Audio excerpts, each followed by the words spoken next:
ಧಾರವಾಡದಲ್ಲಿ ನಡೆದ ಉದ್ಯೋಗಾಕಾಂಕ್ಷಿಗಳ ಹೋರಾಟಕ್ಕೆ ಕಡೆಗೂ ರಾಜ್ಯ ಸರ್ಕಾರ ಮಣಿದಿದೆ. 56,432 ಹುದ್ದೆಗಳಿಗೆ ನೇಮಕಾತಿ ಪ್ರಕ್ರಿಯೆ ಆರಂಭಿಸಲು ರಾಜ್ಯ ಸಚಿವ ಸಂಪುಟ ಸಭೆ ನಿರ್ಧರಿಸಿದೆ. ಪರಿಶಿಷ್ಟ ಜಾತಿಗಳ ಮೀಸಲಾತಿ ಶೇಕಡಾ 15 ಆಧಾರದಲ್ಲಿ ನೇಮಕಾತಿಗೆ ಅಧಿಸೂಚನೆ ಹೊರಡಿಸಲು ತೀರ್ಮಾನವನ್ನು ಕೈಗೊಳ್ಳಲಾಗಿದೆ. ರಾಜ್ಯದಲ್ಲಿ ನೇಮಕಾತಿ ಸಮಸ್ಯೆ ವಿಚಾರವಾಗಿ ಪ್ರಧಾನಿ ನರೇಂದ್ರ ಮೋದಿಗೆ ಬಿಜೆಪಿ ಶಾಸಕ ಅರವಿಂದ ಬೆಲ್ಲದ್ ಪತ್ರ ಬರೆದಿದ್ದಾರೆ. ಪತ್ರದ ಮೂಲಕ ಉದ್ಯೋಗಕ್ಕಾಗಿ ಹೋರಾಟ, ನೇಮಕಾತಿಗಳಿಗೆ ಬ್ರೇಕ್ ಹಾಕಿರುವ ವಿಚಾರವನ್ನು ಪ್ರಧಾನಿ ಗಮನಕ್ಕೆ ತರಲಾಗಿದೆ. ಜೊತೆಗೆ ರಾಜ್ಯಪಾಲರಿಗೂ ಪತ್ರ ಬರೆದು ಮಧ್ಯಪ್ರವೇಶಿಸುವಂತೆ ಮನವಿ ಮಾಡಿದ್ದಾರೆ. ತೀವ್ರ ಕುತೂಹಲ ಹಾಗೂ ಚರ್ಚೆಗೆ ಒಳಗಾಗಿದ್ದ ಎಸ್ಸಿ ಒಳ ಮೀಸಲಾತಿ ಮಸೂದೆಗೆ ರಾಜ್ಯಪಾಲರು ಕಡೆಗೂ ಅಂಕಿತ ಹಾಕಿದ್ದಾರೆ. ಇದಕ್ಕೂ ಮುಂಚಿತವಾಗಿ ಸಿಎಂ ಸಿದ್ದರಾಮಯ್ಯ ಅವರ ಜೊತೆಗೆ ಚರ್ಚಿಸಿದ್ದ ದಲಿತ ಸಚಿವರ ನಿಯೋಗ ಲೋಕಭವನಕ್ಕೆ ತೆರಳಿ ರಾಜ್ಯಪಾಲರನ್ನ ಭೇಟಿಯಾಗಿ ಮನವಿಯನ್ನ ಸಲ್ಲಿಸಿದರು. ಇದರ ಬೆನ್ನಲ್ಲೇ ಮಸೂದೆಗೆ ರಾಜ್ಯಪಾಲರು ಸಹಿ ಹಾಕಿದ್ದಾರೆ. ರಾಜ್ಯ ಕಾಂಗ್ರೆಸ್ನಲ್ಲಿ ಕುರ್ಚಿ ಬದಲಾವಣೆಯ ಚರ್ಚೆ ವೇಗ ಪಡ್ಕೊಂಡಿದೆ. ಈ ಬೆನ್ನಲ್ಲೇ ದಲಿತ ಮುಖ್ಯಮಂತ್ರಿ ಕೂಗು ದಿನೇ ದಿನೇ ಹೆಚ್ಚಾಗ್ತಾ ಇದೆ. ಸಿದ್ದರಾಮಯ್ಯನವರನ್ನ ಕೆಳಗಿಳಿಸಿದರೆ ದಲಿತರನ್ನೇ ಮುಖ್ಯಮಂತ್ರಿ ಮಾಡಬೇಕು ಅಂತ ಬಂಗಾರಪೇಟೆ ಶಾಸಕ ನಾರಾಯಣಸ್ವಾಮಿ ಕೂಡ ಆಗ್ರಹಿಸಿದ್ದಾರೆ. ಈ ಮಧ್ಯೆ ಅಧಿಕಾರ ಹಂಚಿಕೆ ಒಪ್ಪಂದವಾಗಿದ್ದರೆ ಬಹಿರಂಗಪಡಿಸಿ ಅಂತ ಶಾಸಕ ತನ್ವೀರ್ ಸೇಠ್ ಒತ್ತಾಯಿಸಿದ್ದಾರೆ. ಶಿವಾಜಿ ಜಯಂತಿ ವೇಳೆ ಕಲ್ಲು ಎಸೆತ ಸಂಬಂಧಿಸಿದಂತೆ ಹಳೆ ಬಾಗಲಕೋಟೆಯಲ್ಲಿ ಸ್ವಯಂ ಪ್ರೇರಿತ ಬಂದ್ ಆಚರಿಸಲಾಯಿತು. ಈ ವೇಳೆ ಡಿಸಿ ಕಚೇರಿ ಮುಂದೆ ಹಿಂದೂ ಹಿತರಕ್ಷಣಾ ಸಮಿತಿ ಪ್ರತಿಭಟನೆ ನಡೆಸಿದೆ. ಇತ್ತ ಹುಬ್ಬಳ್ಳಿಯಲ್ಲೂ ಪ್ರತಿಭಟನೆಯನ್ನು ನಡೆಸಲಾಗಿದೆ. ಮತ್ತೊಂದೆಡೆ ಎನ್ಐಎ ತನಿಖೆ ನಡೆಸುವಂತೆ ಮಾಜಿ ಸಚಿವ ರಾಮುಲು ಕೇಂದ್ರ ಗೃಹ ಸಚಿವ ಅಮಿತ್ ಶಾ ಅವರಿಗೆ ಪತ್ರ ಬರೆದಿದ್ದಾರೆ. ನಿರ್ದೇಶಕ ಅನೀಶ್ ಎಂಬಾತನನ್ನ ಕಿಡ್ನಾಪ್ ಮಾಡಿ ಚಿನ್ನಾಭರಣ ದೋಚಿದ್ದವರನ್ನ ಆಡುಗೋಡಿ ಪೊಲೀಸರು ಬಂಧಿಸಿದ್ದಾರೆ. ಭೀಮಾ ಚಿತ್ರದಲ್ಲಿ ನಟಿಸಿದ್ದ ಐಶ್ವರ್ಯ ಎಂಬಾಕೆ ಮೂಲಕ ಅನೀಶ್ನನ್ನ ಬೆಂಗಳೂರಿಗೆ ಕರೆಸಿ ಅಪಹರಿಸಿ ಚಿನ್ನಾಭರಣ ದೋಚಲಾಗಿತ್ತು. ಅನೀಶ್ ದೂರಿನ ಹಿನ್ನೆಲೆಯಲ್ಲಿ ನಟಿ ಸೇರಿದಂತೆ 11 ಮಂದಿಯನ್ನು ಅರೆಸ್ಟ್ ಮಾಡಿದ್ದಾರೆ. ನ್ಯಾಯಾಂಗದಲ್ಲಿ ಭ್ರಷ್ಟಾಚಾರದ ವಿಷಯದ ಬಗ್ಗೆ ಪ್ರಕಟಿಸಿದ್ದ ಎನ್ಸಿಇಆರ್ಟಿಯ 8ನೇ ತರಗತಿ ಪಠ್ಯಪುಸ್ತಕವನ್ನು ಸುಪ್ರೀಂ ಕೋರ್ಟ್ ರದ್ದುಗೊಳಿಸಿದೆ. ನ್ಯಾಯಾಂಗವನ್ನು ಟೀಕಿಸುವ ಕುರಿತಂತಿರುವ ಪ್ರತಿಗಳನ್ನು ವಶಪಡಿಸಿಕೊಳ್ಳಬೇಕು, ಅಲ್ಲದೆ ಅದರ ಡಿಜಿಟಲ್ ಆವೃತ್ತಿಗಳನ್ನು ತೆಗೆದುಹಾಕಲು ಕೇಂದ್ರ ಸರ್ಕಾರಕ್ಕೆ ಕೋರ್ಟ್ ಆದೇಶವನ್ನು ನೀಡಿದೆ. ಅಲ್ಲದೆ ಎನ್ಸಿಇಆರ್ಟಿ ನಿರ್ದೇಶಕರಿಗೆ ಶೋಕಾಸ್ ನೋಟಿಸ್ ನೀಡಲಾಗಿದೆ.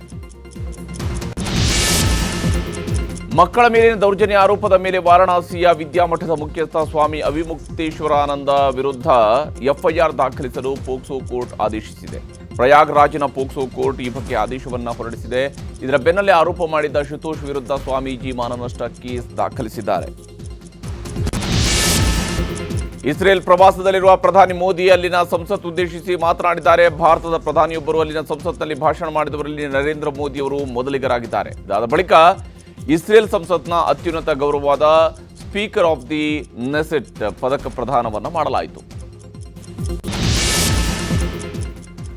ಇಸ್ರೇಲ್ ಮತ್ತು ಭಾರತ ಮಧ್ಯೆ 16 ಮಹತ್ವದ ಒಪ್ಪಂದಗಳಿಗೆ ಸಹಿ ಬಿದ್ದಿದೆ. ಕೃತಕ ಬುದ್ಧಿಮತ್ತೆ, ಸೈಬರ್ ಸೆಕ್ಯುರಿಟಿ, ಯುಪಿಐ, ಶಿಕ್ಷಣ, ಕೃಷಿಗೆ ಸಂಬಂಧಿಸಿದಂತೆ ಪ್ರಧಾನಿ ನರೇಂದ್ರ ಮೋದಿ ಬೆಂಜಮಿನ್ ನೆತನ್ಯಾಹು ಜೊತೆಗೆ ಸಹಿ ಹಾಕಿದ್ರು.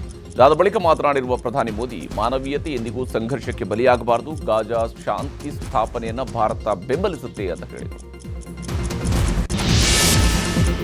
ಪ್ರಧಾನಿ ಮೋದಿ ಇಸ್ರೇಲ್ ಸಂಸತ್ತಿನಲ್ಲಿ ಮಾಡಿದ ಭಾಷಣವನ್ನು ಕಾಂಗ್ರೆಸ್ ತೀವ್ರವಾಗಿ ಟೀಕಿಸಿದೆ. ತಮ್ಮ ಪ್ರಧಾನಮಂತ್ರಿ ಬೆಂಜಮಿನ್ ನೆತನ್ಯಾಹು ಪರ ಮಾಡಿದ ನಿರ್ಲಜ್ಜ ಸಮರ್ಥನೆ ಅಂತ ಜಯರಾಮ್ ರಮೇಶ್ ಹೇಳಿದ್ದಾರೆ. ಅಲ್ಲದೆ ಇಸ್ರೇಲ್ ರಚನೆ ಕುರಿತು ನೆಹರು, ಭೌತಶಾಸ್ತ್ರಜ್ಞ ಐನ್ಸ್ಟೀನ್ ಜೊತೆಗೆ ನಡೆದಂತಹ ಪತ್ರ ವ್ಯವಹಾರವನ್ನು ಉಲ್ಲೇಖಿಸಿ ಟಾಂಗ್ ಕೊಟ್ಟಿದ್ದಾರೆ. ಜಿನಿವಾದಲ್ಲಿ ನಡೀತಾ ಇರುವ 61ನೇ ವಿಶ್ವಸಂಸ್ಥೆಯ ಮಾನವ ಹಕ್ಕು ಮಂಡಳಿಯಲ್ಲಿ ಪಾಕಿಸ್ತಾನಕ್ಕೆ ಭಾರತ ಕ್ಲಾಸ್ ತೆಗೆದುಕೊಂಡಿದೆ. ಜಮ್ಮು ಕಾಶ್ಮೀರದಲ್ಲಿ ಮಾನವ ಹಕ್ಕುಗಳ ಉಲ್ಲಂಘನೆಯಾಗ್ತಾ ಇದೆ ಅಂತ ಪಾಕಿಸ್ತಾನ ಆರೋಪ ಮಾಡಿತ್ತು. ಆರೋಪಕ್ಕೆ ಅಲ್ಲಿಯೇ ತಿರುಗೇಟು ಕೊಟ್ಟಿರುವಂತಹ ಭಾರತ, ದಿವಾಳಿ ಆಗ್ತಿರೋ ಪಾಕಿಸ್ತಾನ ಭಾರತದ ಬಗ್ಗೆ ಮಾತನಾಡಬಾರದು ಅಂತ ಹೇಳಿದೆ. ಬಾಂಗ್ಲಾದೇಶದ ಹೊಸ ಸರ್ಕಾರ ಅಧಿಕಾರಕ್ಕೆ ಏರ್ತಾ ಇದ್ದಂತೆಯೇ ಅಧ್ಯಕ್ಷ ಮೊಹಮ್ಮದ್ ಶಹಾಬುದ್ದೀನ್ ಮಾಜಿ ಮುಖ್ಯ ಸಲಹೆಗಾರ ಯೂನುಸ್ ವಿರುದ್ಧ ಬಾಂಬ್ ಸಿಡಿಸಿದ್ದಾರೆ. ಯೂನುಸ್ ಸಂವಿಧಾನ ಬಾಹಿರ ರೀತಿಯಲ್ಲಿ ತಮ್ಮನ್ನು ಅಧಿಕಾರದಿಂದ ತೆಗೆದುಹಾಕಲು ಪಿತೂರಿ ನಡೆಸಿದ್ದಾರೆ ಅಂತ ಆರೋಪಿಸಿದ್ದಾರೆ. ಇದು ಬಾಂಗ್ಲಾದಲ್ಲಿ ಭಾರೀ ಚರ್ಚೆಯನ್ನು ಸೃಷ್ಟಿಸಿದೆ.